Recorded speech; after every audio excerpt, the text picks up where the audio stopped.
దేవుని పరిశుద్ధ నామమునకు మహిమ కలుగునుగాక. ప్రియా దేవుని బిడ్డలారా, మన ప్రభువును రక్షకుడైన యేసుక్రీస్తు నామములో మీ అందరికీ నా హృదయపూర్వకమైన వందనాలు తెలియజేస్తూ ఉన్నానండి. బాగున్నారా? దేవుని యొక్క మహాకృపను బట్టి దేవుడు మనకి చక్కని భాగ్యాన్ని ఇచ్చున్నాడు. ఆ దేవాతి దేవుణ్ణి ఎంతైనా స్తుతించి గణపరిచి ఆరాధించవలసిన వారమై ఉన్నాం. దేవుని యొక్క వాక్యాన్ని ధ్యానం చేసుకుందాం. ప్రార్థన చేసుకొని వాక్యంలోనికి వెళదాం. ప్రార్థన. పరిశుద్ధుడా, ప్రేమ కలిగిన దేవా, కృప కలిగిన తండ్రి, నీ పరిశుద్ధ పాదములు కొందనాలు స్తోత్రములు చెల్లిస్తూ ఉన్నాం ప్రవ్వా. ఈ సమయమందు ప్రవ్వా, నీ లేఖనముల నుండి అమూల్యమైన సత్యాలు మాకు బయలుపరచండి. నీ వాక్యము ద్వారా మా జీవితాలను ఎత్తిపట్టండి ప్రవ్వా. నీ జీవజల దారలు ప్రవ్వా మా హృదయంలో ప్రవహించడానికి సహాయం చేయండి తండ్రి. ఎక్కడ సాతానుడు మమ్మల్ని అపహరించుకున్నట్లు ప్రవ్వా, నీ వాక్యమనే ఖడ్గము ద్వారా జయించడానికి సహాయం చేయండి. ఎందరైతే ఈ మాటలు వినుచున్నారో వారందరికీ మేలుకరంగా మార్చమని, నీ ఆత్మ నడిపింపు మాకు దయచేసి మహిమ పొందమని ఏ సతి శ్రేష్టమైన నామములు అడిగి వేడుకుంటున్నాము తండ్రి. ఆమేన్. మంచిదండి. దేవుని యొక్క లేఖనములోనికి వెళదాం. దేవుని పరిశుద్ధ లేఖనములో నుండి లూకాసు వార్త 18వ అధ్యాయము 1వ వచనాన్ని చదువుకుందాం.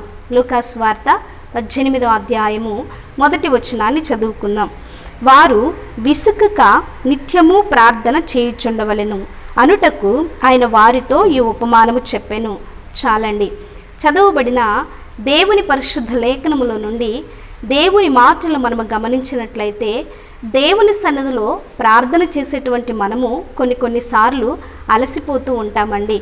కొన్నిసార్లు ప్రార్థనకు జవాబు రాకపోవటం వలన నా ప్రార్థనకు జవాబు రావట్లేదే అని చెప్పి కృంగిపోతూ ఉంటాం ప్రియ దేవుని బిడ్డలారా. అయితే ప్రార్థన చేయించినటువంటి మనము ఎలా ప్రార్థన చేయాలి, ఎలా దేవుని సన్నిధిలో కనిపెట్టుకోవాలి అనేటువంటి విధానాన్ని పరిశుద్ధాత్మ దేవుడు మనతో మాట్లాడుతూ ఉన్నాడు. చదవబడిన మాటలు మనం గమనించినట్లయితే, ఒకానొక దినాన ప్రభు అయినటువంటి యేసుక్రీస్తు వారు శిష్యులతో ఒక ఉపమానం చెప్తా ఉన్నాడు. అదేంటని మనం ఆలోచిస్తే, ఒక పట్టణంలో ఒక అధికారి ఉన్నాడు. అతడు దేవునికి భయపడుడు, మనుషులను లక్ష్యపెట్టడు. అతని జీవితంలో ఎవరిని లక్ష్యపెట్టేటువంటి కాదు, అన్యాయస్తుడైనటువంటి అధికారి. అయితే ఈ అన్యాయస్తుడైనటువంటి అధికారి దగ్గరికి ఒక స్త్రీ, ఒక విధవరాలు మాటికి వచ్చి గోజాడుతూ ఉందంట ప్రియ దేవుని బిడ్డలారా. మాటికి వచ్చి గోజాడుచు, అయ్యా నాకు నా ప్రతివాదికి న్యాయము తీర్చుమని చెప్పి అలా గోజాడుతూ ఉన్నటువంటి పరిస్థితుల్లో ఈ యొక్క అన్యాయస్తుడైనటువంటి న్యాయాధిపతి ఏ మాత్రము కూడా ఆమెకు మరి న్యాయము తీర్చినటువంటి వాడిగాను, ఆమె మాటను లక్ష్య పెట్టినటువంటి వాడిగా ఉన్నాడు ప్రియ దేవుని బిడ్డలారా. నిజంగా న్యాయాధిపతి అంటే న్యాయము తీర్చేటువంటి వారిని న్యాయాధిపతులు అంటారు. కానీ ఈ న్యాయాధిపతి, అతని పేరు న్యాయాధిపతి, కానీ ఇతడు దేవునికి భయపడడు, మనుషులను ఏమాత్రము కూడా లక్ష్య పెట్టడు. దేవునికి భయపడనటువంటి వాడు మనుషులను ఎందుకు లక్ష్య పెడతాడండి? మనుషులకు ఎందుకు భయపడతాడు? నిజమే ప్రియ దేవుని బిడ్డలారా. అయితే ఈ విధవరాలు మాటికి వెళ్తా ఉందంట. ఆ న్యాయాధిపతి దగ్గరికి వెళ్ళి మాటికి అడుగుతూ ఉందంట ప్రియ దేవుని బిడ్డలారా. అయితే ఈమె ప్రతిసారి ఇలా మాటికి అడుగుట ద్వారా అతను అనుకున్నాడంట, ఈమె మాటికి నా దగ్గరకు రాకున్నట్లు ఈమెకి నేను న్యాయము తీర్చేదను అనుకున్నాడంట ప్రియ దేవుని బిడ్డలారా. అయితే యేసుక్రీస్తు వారు ఈ ఉపమానము ద్వారా మనతో మాట్లాడుచున్న మాట ఏంటో తెలుసా? అన్యాయస్తుడైనటువంటి ఆ న్యాయాధిపతి మాటికి గోజాడుట వలన, మాటికి వెళ్ళి అడుగుట వలన ఆమెకి న్యాయము తీర్చాలి అనుకున్నాడు కదా. అయితే నీ పరమ తండ్రి నీవు కూడా అలాగున అడిగిన ఎడల నీకేమి కావాలో సహాయము చేయడా అని చెప్పి దేవుడు స్పష్టంగా మాట్లాడుతూ ఉన్నాడు. ప్రియ దేవుని బిడ్డలారా, అవునండి, దేవుని సన్నిధిలో నీవు ఏ విషయంలో ప్రార్థన చేస్తూ ఉన్నావో, నీ పరిస్థితులను బట్టి దేవుని సన్నిధిలో మొరపెట్టుకుంటా ఉన్నావు, కన్నీళ్లు విడుస్తూ ఉన్నావు, కానీ నీకు జవాబు రావట్లేదు.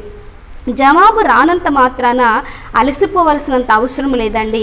ఈ యొక్క విధవరాలు ఏ రీతిగా మాటికి గోజాడిందో అలాగుననే మనము కూడా గోజాడిన ఎడల తప్పనిసరిగా దేవుని కార్యము చూస్తాం. ప్రియులారా, ఒక సహోదరి తనకు ఒక కుమారుడు ఉన్నాడు. కానీ ఆ కుమారుణ్ణి గొప్ప ప్రయోజకుని చేయాలి, ఉన్నతమైనటువంటి స్థానంలో చూడాలనుకుంది. కానీ చదువుకు పంపించినప్పుడు, దూర ప్రాంతాలకు పంపించినప్పుడు తన జీవితంలో భయంకరమైనటువంటి వ్యసనాలకి బానిస అయిపోయాడు. అంత మాత్రమే కాదు, కానీ చెడు వ్యసనాలకి లోనైపోయినటువంటి ఆ వ్యక్తి మరి చెడ్డ స్నేహాలకి బానిస అయిపోయాడండి. బానిస అయిపోయినటువంటి తన జీవితంలో ఒక దినాన మరి తన కుమారుడి కొరకు ఎంతో ఎదురు చూస్తూ ఉంది ఆ తల్లి. ఎదురు చూస్తున్న సమయంలో ఆ కుమారుడు ఎలా వచ్చాడో తెలుసా? భయంకరంగా తాగి ఆ కుటుంబానికి వచ్చాడు. ఆ యొక్క కుమారుని చూసినటువంటి ఆ తల్లి ఎంతో నెవ్విరిపోయి వేదనకి లోనైపోయింది. తన కుమారుడి కోసం ఎన్నో కలలు కందండి, కానీ తన కుమారుని చూసినటువంటి ఆ తల్లి హృదయము ఎంతో వేదనకు గురైంది ప్రియ దేవుని బిడ్డలారా. కానీ ఈ తల్లి తన కుమారుడి కోసం ఎంతో ప్రార్థన చేసేది, ఎంతో కన్నీరు గార్చేది. కానీ ఆ స్థితిలో చూసినటువంటి ఆ కుమారుణ్ణి ఆమె ఆ స్థితిలో చూసినప్పుడు ఆమె తన జీవితంలో ఏ మాత్రము కూడా అపవాదికి చోటివ్వకుండా, అపవాదికి అవకాశం ఇవ్వకుండా దేవుని సన్నిధిలో కనిపెడుతూ ఉంది ప్రియ దేవుని బిడ్డలారా. అంత మాత్రమే కాదు, కానీ ఆ కుమారుడు ప్రతి దినము కూడా భయంకరంగా తాగొచ్చి మరి ఆ కుటుంబములో భయంకరమైనటువంటి గొడవలు చేయడము, మరి ఆ తల్లిని అసహ్యంగా మాట్లాడడము, హింసించడము, బాధించడం అలా చేస్తూ ఉన్నాడు. అలా అంత మాత్రమే కాదు, కానీ తన జీవితంలో చదువుని విడిచిపెట్టాడు. మరి ఏ పని పాట లేకుండా తిరుగుతూ ఉన్నాడు. బికారిలా మారిపోయాడు ప్రియ దేవుని బిడ్డలారా. కానీ తల్లి వృద్ధాప్యంలోకి వచ్చింది. ఆమె కుమారుడు మరి చిన్న ప్రాయం నుంచి కూడా యవ్వన దశలోనికి వచ్చినంత వరకు కూడా ప్రార్థన చేస్తూనే ఉందండి. చివరికి తనకి వృద్ధాప్యం వచ్చేసింది ప్రియ దేవుని బిడ్డలారా.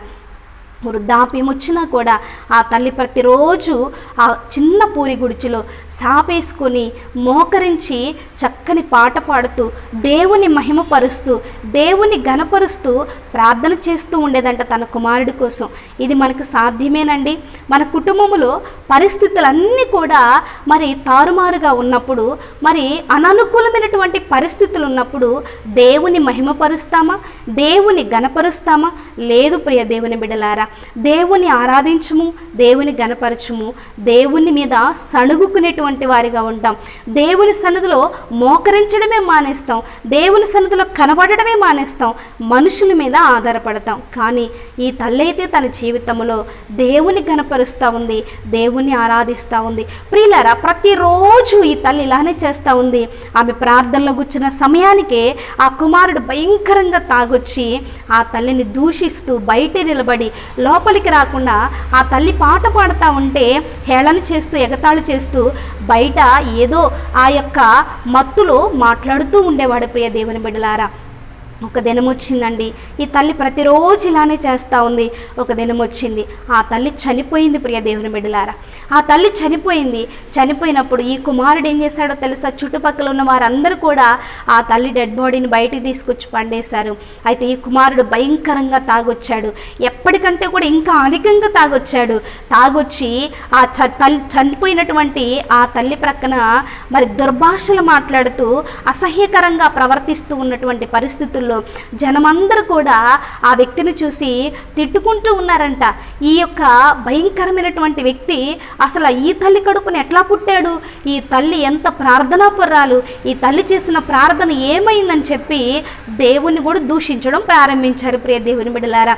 ఈ కుమారుడు భయంకరంగా ప్రవర్తించడం ద్వారా ప్రజలు దేవుని దూషించడం కూడా ప్రారంభించారు. అయితే ఈ సమయాన్ని ఆ తల్లిని మరి ఖననం చేయడానికి ఇక ఆ తల్లిని మోసుకొని వెళ్ళాలి కదండి. కుమారుడు మరి తల్లిని మోసుకొని వెళ్ళాలి కదా. ఆ సమయం ఆసన్నమైంది ప్రియ దేవుని బిడ్డలారా. ఆమెను భూస్థాపన చేయడానికి మరి పెద్దలందరూ వచ్చారు. ఆమెకి మంచిగా రెడీ చేశారు. ఆమెను పెట్టెలో పెట్టి తీసుకువెళ్తూ ఉన్నారు ప్రియ దేవుని బిడ్డలారా. ఈ యొక్క తాగుబోతయ్యి ఎక్కడ పడేది కూడా తెలియకుండా ఉన్నటువంటి ఈ కుమారుడు ఆ తల్లి తలగడ దగ్గరికి వెళ్ళి భుజమును పెట్టుకొని ఎటు పడుతున్నాడో కూడా తనకే అర్థం కావట్లేదు. అలాంటి పరిస్థితుల్లో మోసుకుంటూ వెళుతూ ఉన్నప్పుడు ప్రియ దేవుని బిడ్డలారా, ప్రతిరోజు ఆ తల్లి ఆ పూరి గుడిసెలో కూర్చొని చాపేసుకొని దేవుని సన్నిధిలో కూర్చొని ఒక కీర్తన పాడి దేవుని గణపరుస్తూ ఉండేది కదా. అదే కీర్తన తన చెవులలో మారు మ్రోగుతూ ఉందంట ప్రియ దేవుని బిడ్డలారా. తన చెవులు గింగురమంటా ఉన్నాయంట. తట్టుకోలేకపోతా ఉన్నాడు ప్రియ దేవుని బిడ్డలారా, భరించలేకపోతా ఉన్నాడు. ఆ పాట వింటున్నప్పుడు ఆ తల్లి స్వరమే ఆ చెవుల్లో వినబడుతూ ఉంది ప్రియ దేవుని బిడ్డలారా. ఆ సమయాన ఎంతగానో ఏడుస్తూ ఉన్నాడు, బాధపడుతూ బాధపడుతూ ఉన్నాడు, ఎంతగానో అంగలారుస్తూ ఉన్నాడు. ఆ తల్లి విలువ అప్పుడు గ్రహించగలిగాడండి. ఏడుస్తూ తన జీవితంలో తల్లి కోసం అంగలారుస్తూ ఉన్నాడు. అమ్మా ఒక్కసారి బ్రతికి నాతో మాట్లాడమ్మా అని చెప్పి ఇలా ఏడుస్తూ తన జీవితంలో ఉన్నప్పుడు చుట్టుపక్కల ఉన్న వారందరూ కూడా హేళన చేస్తూ ఉన్నాడు. తాగిన మొత్తంలో వీడు ఇలా మాట్లాడుతూ ఉన్నాడు అని చెప్పి, వీడికి మతి భ్రమించిందని చెప్పి తిడుతూ ఉన్నారు. ప్రియ దేవుని బిడ్డలారా, ఆ తల్లిని తీసుకెళ్ళి ఖననం చేసి వచ్చిన తర్వాత ఇంటికి వచ్చి స్నానం చేసి పడుకుంటే ఆ తల్లి మాటలు, ఆ తల్లి ప్రార్థన, ఆ తల్లి ఆ పాడినటువంటి పాటలు, ఆ తల్లి ఏ రీతిగా దేవుని గణపరిచిందో అవన్నీ కూడా తన యొక్క మైండ్లో మారుమ్రోగుతూ ఉన్నాయి అంట. ప్రియ దేవుని బిడ్డలారా, నిద్ర పట్టట్లేదంట. దేవుడు తన జీవితాన్ని దర్శించి ఉన్నాడు. ప్రియ దేవుని బిడ్డలారా, ఆ తల్లి బ్రతికున్నప్పుడు ఎంత ప్రార్థన చేసిందో దేవుని ద్వారా కార్యము చూడలేదు. కానీ ఆ తల్లి చనిపోయిన తర్వాత ఆ ప్రార్థన క్రియ జరిగించడం ప్రారంభించింది. ప్రియ దేవుని బిడ్డలారా, దేవుని యొక్క వాక్యం సెలవిస్తున్న మాట ఏంటో తెలుసా? నీ ఆహారం నీళ్ళ మీద వేయము, చాలా దినములైన తర్వాత దాని ప్రతిఫలాన్ని చూస్తావని. ఒకవేళ ఇప్పుడు పరిస్థితుల్లో నువ్వు కార్యము చూడలేనటువంటి స్థితిలో ఉన్నావేమో, కానీ అలసిపోవద్దు. ఒక దినాన నువ్వు చేసినటువంటి ప్రార్థనకి దేవుడు ప్రతిఫలం ఇవ్వబోతా ఉన్నాడు. ఆ తల్లి చేసినటువంటి ప్రార్థన, విజ్ఞాపన, దేవుని గణపరిచినటువంటి విధానము దేవుడు దాటిపోలేదండి, దేవుడు విడిచిపెట్టలేదండి. ఒక దినాన ఆ తల్లి చనిపోయిన తర్వాత ఆ కుమారుణ్ణి పట్టుకున్నాడు. ఆ కుమారుల్లో ఉన్నటువంటి ఆ యొక్క భయంకరమైనటువంటి సాతాను క్రియలన్నిటి నుంచి కూడా దేవుడు విడిపించాడు, నూతన పరిచాడు, ఒక నూతన సృష్టిగా ఆ బిడ్డను మార్చాడు. చివరికి ఆ కుమారుడు ఏమయ్యాడో తెలుసండి? ఆ గ్రామాన్ని రక్షించుకునేటువంటి సేవకుడిగా మార్చబడ్డాడు. దేవునికి మహిమ కలుగునుగాక. ప్రియ దేవుని బిడ్డలారా, ఆ తల్లి కళ్ళతో చూడలేదేమో, కానీ విశ్వాసంతో చేసిన ప్రార్థన ఆ తల్లి చనిపోయిన తర్వాత క్రియ జరిగించడం ప్రారంభమైందండి. నిజమే, ఇక్కడ దేవుని యొక్క వాక్యం సెలవిస్తుంది కదా, అన్యాయస్తుడైనటువంటి న్యాయాధిపతి దగ్గరికి వెళ్ళి ఆ విధవరాలు మాటిమాటికి గోజాడుతూ ఉంటే అతని విసిగి ఈమెకి న్యాయము తీరుస్తాననుకున్నాడు. అలాగే నీవు ప్రార్థన చేస్తున్నప్పుడు విసుక్కోవద్దండి, అలసిపోవద్దు, నిరాశపడవద్దు. దేవుడు అంటా ఉన్నాడు, విసుకక నిత్యము ప్రార్థన చేయమని. విసుకుకోకుండా నీవు నిత్యము ప్రార్థన చేయి. నీ నమ్మకత్వాన్ని బట్టి, నీ విశ్వాసాన్ని బట్టి ఆ తల్లి చేసినటువంటి ప్రార్థన ఏ రీతిగా ఆ కుమారుణ్ణి రక్షించిందో, ఆ కుమారుణ్ణి, ఆ గ్రామాన్ని రక్షించి ఒక బలమైన సాధనముగా చేసిందో, ఈ రోజున నీవు చేసే ప్రార్థన నీ సమస్యలే కావచ్చు, నీ భర్తే కావచ్చు, నీ బిడ్డలే కావచ్చు, నీ రక్త సంబంధికులే కావచ్చు, నీ తోబుట్టువులే కావచ్చు, ఎవరినైనా మార్చిద్దండి. నమ్ముట నీ వల్లైతే నమ్మువానికి సమస్తము సాధ్యమే కదా.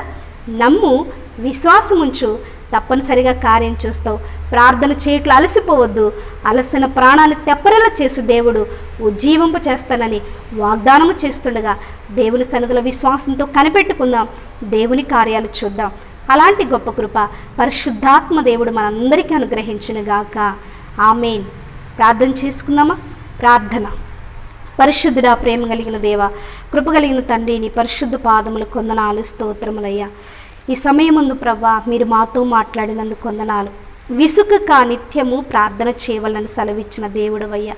అవునయ్యా, ఈ లోక యాత్రలో ప్రభా అనేకమైనటువంటి శ్రమలు, శోధనలు శత్రువు మా మీదకి తీసుకొస్తూ ఉంటాడు ప్రభా. కుటుంబాల్లో నెమ్మది లేకుండా, సమాధానం లేకుండా చేస్తూ ఉంటాడు. ఆ పరిస్థితులన్నిటిని మేము జయించాలి అంటే, ఎదుర్కోవాలి అంటే కేవలము ప్రార్థన ద్వారానే మేము జయించగలమయ్యా. ప్రార్థన ద్వారానే మేము కార్యాలు చూడగలం ప్రభా. అయ్యా తండ్రి, అన్యాయస్తుడైనటువంటి న్యాయాధిపతి మాటి మాటికి ఈమె నా ఎద్దుకు రాకుండా మీకు న్యాయము తీర్చాలనుకున్నాడు కదా. అలాగే ప్రభా, మేము మాటి మాటికి నీ పాదముల ఎద్ద కనిపెట్టుకున్నప్పుడు నాయన, పరమ తండ్రివి, న్యాయాధిపతివి, నమ్మకమైనటువంటి దేవుడు అయ్యా, నీవు మాకు న్యాయము తీర్చే దేవుడనని మీరు స్పష్టంగా మాట్లాడుతూ ఉన్నారు ప్రభా. ఈ మాటల ద్వారా ప్రతి ఒక్క బిడ్డ ఆదరించబడి నాయన అయా విసుగుకో నిత్యము నీ సన్నిధిలో కనిపెట్టుకొని యథార్థమైన హృదయముతో నీ కార్యములు చూసి నీ సాక్షులుగా జీవించడానికి సహాయం చేసి నడిపించమని, ఈ కొద్ది మనల్ని పరలోకమని గవిలో భద్రపరచమని ఏ సతి శ్రేష్టమైన నామములు అడిగి వేడుకుంటున్నాము తండ్రి. ఆమేన్. ఆమేన్. వందనాలండి. Please subscribe our channel, like and share and comment. Thank you for watching.